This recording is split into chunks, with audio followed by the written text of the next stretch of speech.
Di awal film pada tahun 1970, seorang wanita yang sehabis bekerja, akan segera pulang menaiki mobilnya. Namun tiba-tiba muncul mobil van putih yang mengikutinya. Entah apa yang terjadi, wanita ini tiba-tiba mulai menangis dan menghentikan mobilnya. Tak lama, van putih itu muncul dan berhenti di sebelahnya. Namun tiba-tiba, pria pemilik van itu mencoba menangkap wanita ini dan menculiknya. Scene berpindah pada tahun 1975, kita diperlihatkan seorang remaja perempuan yang bernama Annie, sedang menunggangi kudanya di sebuah padang rumput. Namun, secara tiba-tiba, ia terjatuh dari kudanya, karena kuda tersebut terkejut saat melihat ular di depannya. Annie yang telah kembali ke rumahnya, membuat ia dimarahi oleh ibunya karena terlambat pulang. Lalu ibunya menyuruhnya untuk mandi segera. Malam ini, keluarga Annie kedatangan tamu rekan bisnis ayahnya untuk membahas pekerjaannya. Pada saat pertemuan itu, sang tamu memuji kakak dari Annie yang bernama Margaret. Tak terima dengan hal itu, Annie menceritakan yang dialaminya siang tadi dengan secara berlebihan. Got bit by a big rat today. You did? Really? My horse Rebel even got spooked. What? Agar mendapat perhatian dari sang tamu tersebut. We were face to face. Thing snapped around, came right for. After a second, I mean, it. That quite the afternoon. Selesai makan malam, Ibu Annie menasehatinya agar tidak mengulang perilaku tidak sopannya itu, dan mengancam akan mengambil kuda miliknya. Beralih ke tahun 1971, terlihat seorang wanita sedang berjalan sendirian di jalanan kota. Lalu saat di tempat sepi, secara tiba-tiba, seseorang yang menaiki van warna putih menculik wanita tersebut. Kembali lagi ke keluarga Annie di esok hari yang sedang sarapan. Pagi itu, terjadi keributan antara Annie dan Margaret yang membahas soal kudanya. Hal itu membuat Annie merasa tak terima dan saling berkata kasar. Like the newer, dirty horse yesterday. It wasn't dirty, filthy. Her mouth is filthy. Ditambah lagi, adik laki-lakinya yang bernama Daniel, tiba-tiba membawa senapan milik ayahnya. Whoa, nope, give me that. Well, you're always gone. I learned how to fit in the house. Setelah selesai sarapan, Annie dan keluarganya pergi ke gereja untuk beribadah. Di sini, Annie terlihat memandang seorang pria tak dikenalnya, yang membuat dirinya pun tersipu malu. Sepulang dari gereja, Annie dan keluarganya mampir pada sebuah minimarket untuk berbelanja dan mengisi bensin. Di sana, juga terparkir sebuah mobil van putih misterius, yang tampak di dalamnya ada seseorang sedang memantaunya. Kemudian, keluarga Annie melanjutkan perjalanannya, dan tanpa disadari, terlihat mobil van putih sebelumnya, mengikuti mereka dari arah belakang. Sesampainya di rumah, Annie membersihkan kandang kuda bersama Daniel. Lalu secara tiba-tiba, Daniel, no! kuda tersebut hampir mau menendang Daniel, dan Annie dengan sigap langsung menyelamatkannya. Malam pun tiba, Annie yang sedang belajar, ditegur oleh ibunya, karena menyalakan musik yang cukup keras dan memintanya untuk segera berdoa dan kemudian tidur. God, let me kiss a boy before I'm 16. Beralih ke tahun 1972, kita diperlihatkan seorang wanita yang keluar dari diskotik. Dan wanita itu pun kembali diculik oleh seorang pria menggunakan mobil van putih. Lalu van itu membawanya ke suatu tempat yang sepi. Kemudian, pria itu menyeret keluar wanita itu dari van-nya, dan pria itu langsung menghabisi wanita ini dengan kejam. Scene berpindah kembali lagi kepada Annie, yang berada di sekolahnya. Ia kembali bertemu dengan pria yang sebelumnya ia temui di gereja. Pria itu bernama Mark, dan dia adalah murid pindahan baru yang kebetulan, ia sekelas dengan Annie. Sepulang sekolah, Annie yang sendirian berjalan pulang, tiba-tiba merasa diikuti oleh seseorang. Sore harinya, saat Annie membersihkan kudanya, dia lagi-lagi merasa diikuti oleh seseorang. Ia pun keluar untuk memeriksanya dan benar saja, di luar rumahnya, terparkir sebuah mobil van putih. Lalu Annie mencoba untuk berbicara dengan orang di mobil itu.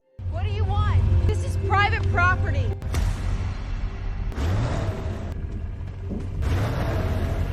Malam harinya, Annie mencoba untuk menceritakan hal tersebut pada sang ibu. Namun, perkataan dirinya sama sekali tidak didengarkan oleh ibu dan kakaknya, dan dianggap hanya sebuah imajinasi saja oleh mereka. Dream on. Following you, Annie. You're not even enough. Had it. Wild imagination. Margaret apologized to her immediately. Keesokan harinya di sekolahnya, lagi-lagi Annie melihat mobil van putih misterius itu di parkiran sekolahnya. Bersamaan dengan itu, Mark menyapa Annie yang kemudian mereka saling mengobrol bersama. Annie pun memutuskan untuk mengabaikannya, yang tanpa disadarinya, seketika itu van putih tadi menghilang dari sana. Saat ia pulang sekolah bersama sahabatnya yang bernama Patty, lagi-lagi ia kembali diikuti oleh mobil van putih itu. Hey, who is that? Buzz off, you freak!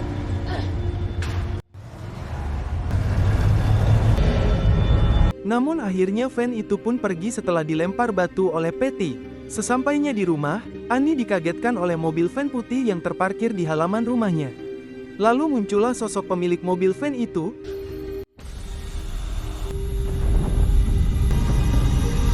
Alright. Yang ternyata, pria ini hanyalah seorang mekanik yang dihubungi ibunya untuk datang ke rumahnya. Dan sepertinya, van putih itu bukan van yang mengikuti dirinya selama ini.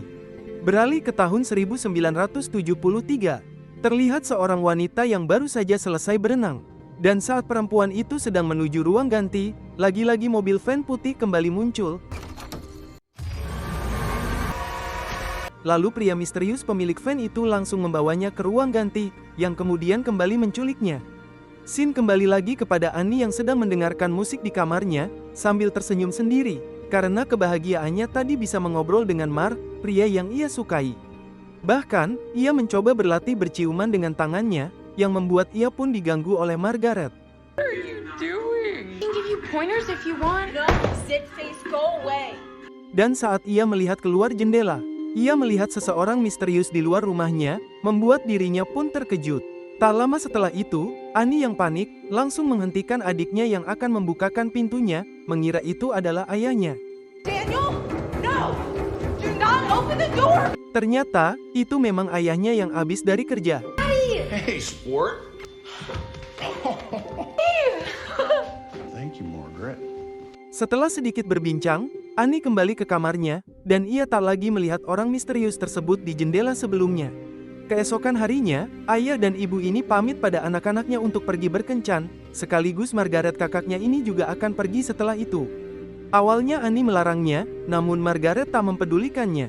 Tinggallah Annie bersama Daniel adiknya di rumahnya. Saat mereka berdua sedang menyiapkan labu untuk perayaan Halloween, dan tiba-tiba, lagi-lagi mobil van itu muncul dari kejauhan, yang membuat Annie mulai panik dan mengajak adiknya masuk ke rumahnya. Kemudian, Daniel mengambil senapan untuk menakuti orang yang berada di dalam van tersebut. Last warning, Buckaroo!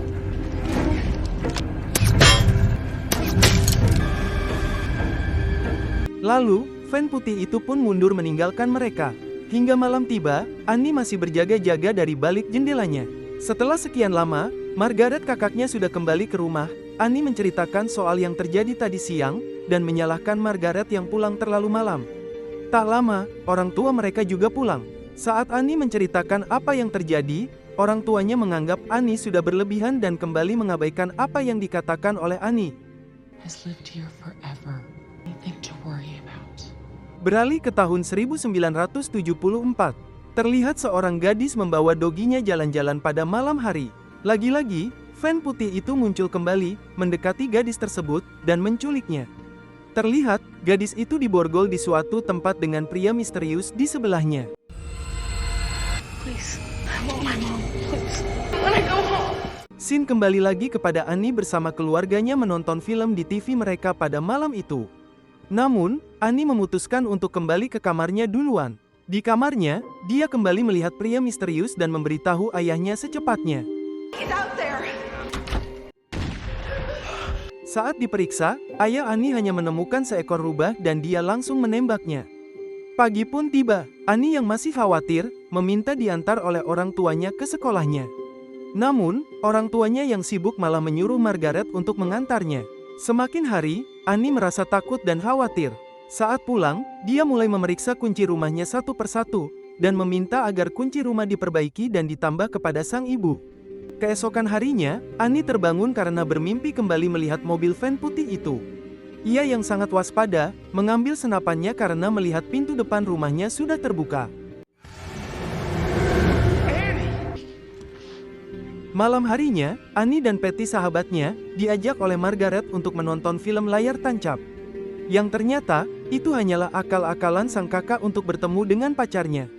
Merasa bosan di mobil, Annie memutuskan keluar untuk membeli sebuah camilan. Namun saat dirinya di luar dan tiba-tiba, Wasn't funny. ternyata itu hanya Mark dan temannya yang kebetulan juga berada di sini. Setelah itu, Mark meminta maaf pada Annie. Kebetulan juga, temannya yang bernama Joanna, juga berada di sini dan ia mengundang Annie untuk pergi pesta Halloween di rumahnya. Keesokan harinya, Annie ternyata memang tak ingin hadir ke pesta Halloween di rumah Joanna, dibujuk oleh Patty agar menghadiri pesta tersebut. Lambat laun, Annie berubah pikiran ketika Patty menceritakan soal Mark yang sebenarnya menyukai dirinya. Akhirnya, Annie meminta izin pada orang tuanya dan memutuskan untuk pergi ke pesta itu. Annie dan Patty menunggang kuda untuk menuju ke pestanya. Di pesta itu, Annie sepanjang pesta berlangsung, seperti tidak terlalu bersemangat, karena merasa tidak nyaman. Lalu, Annie dan Patty memutuskan untuk segera pulang. Namun Annie ditahan oleh Mark, karena ia esok harinya ingin mengajak Annie untuk berenang bersama. Karena Mark yang dari awal menyukai Annie, ia pun, I'm sorry, but we have to go. pada saat Annie dan Patty di jalan, Whoa, Annie. kali ini mereka dihadang oleh van putih itu. Kemudian, van itu menghidupkan mesinnya untuk mengejarnya. Mereka yang panik pun langsung lari dan terpisah. Bahkan, Annie sempat terjatuh dari kudanya, lalu kembali berlari tanpa kudanya.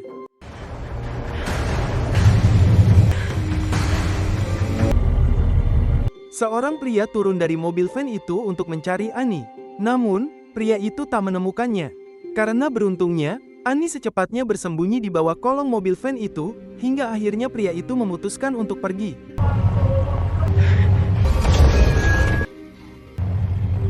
Namun tangan Annie sempat terlindas oleh mobil van tersebut membuatnya terluka. Patty yang telah berhasil pulang ke rumahnya, mencoba menelpon Annie, namun tidak ada jawaban.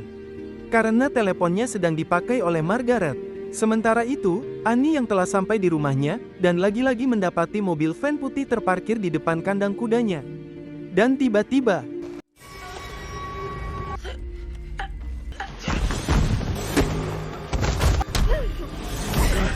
pria itu muncul, lalu menyiksa Annie hingga kemudian, dia mengikatnya.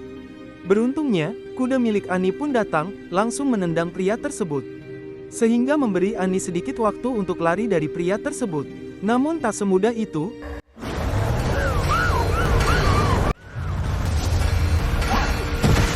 Pria itu kembali bangun, mengejarnya dengan van-nya, dan berhasil menangkapnya. Ia juga kembali mengikat Annie, kemudian membawanya ke dalam van-nya. Saat van itu akan berjalan, Annie berhasil menyerang pria tersebut dengan menggunakan kunci Inggris di dalam van-nya.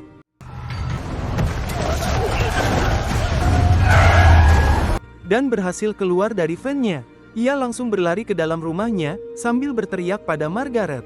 Namun, kakaknya tak mendengarnya, karena dari awal kejadian, kakaknya sedang asik menelpon sambil mendengarkan musik.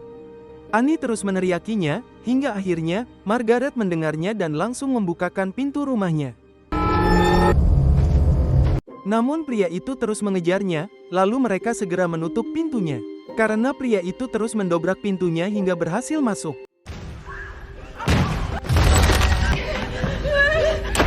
Mereka segera bersembunyi di dalam kamarnya.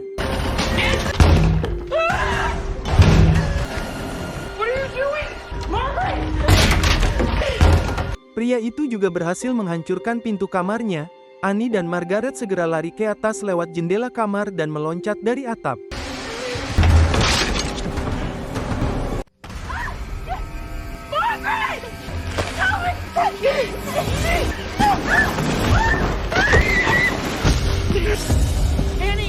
Lalu, Annie dan Margaret menuju mobil van putih milik pria itu. Namun, pria itu berhasil menangkap Margaret. Lalu, Annie segera menginjak gas mobilnya. Tepat pria itu berada di hadapannya, Annie langsung kembali menginjak gasnya dan menabrak pria tersebut. Tepat saat itu, Patty sahabatnya yang telah menghubungi kepolisian, telah tiba di rumahnya. Lalu polisi itu segera memeriksa pria tersebut. Namun secara tiba-tiba, Nobody here. pria itu telah menghilang. 1 bulan berlalu sejak kejadian hari itu. Annie dan kakaknya terlihat baik-baik saja setelah selamat dari tragedi tersebut. Terlihat juga, pacar mereka masing-masing datang untuk makan bersama dengan orang tuanya di rumahnya. Sementara itu, seorang pria sedang bertransaksi untuk membeli sebuah mobil bekas, yang tak lain. Pria itu yakni penculik yang membeli van putihnya kembali, yang telah sebulan berada di toko mobil bekas, untuk meneruskan terornya kembali. Hingga saat ini masih belum diketahui, siapa pria di balik van putih tersebut. Polisi kini juga menemukan beberapa jasad-jasad wanita korban dari pria van putih ini, yang terkubur di suatu rumah selama 5 tahun. Tampak, pria di balik van putih ini, kembali mengincar korban barunya di tempat camping. Dan film pun tamat. Terima kasih sudah menonton alur cerita film yang berjudul The Man in the White Van. Tulis komentar kalian tentang video ini. Jika suka dengan video ini, klik like, share, dan subscribe untuk mendapatkan notifikasi video terbaru selanjutnya, dan semoga kalian semua diberi kesehatan selalu.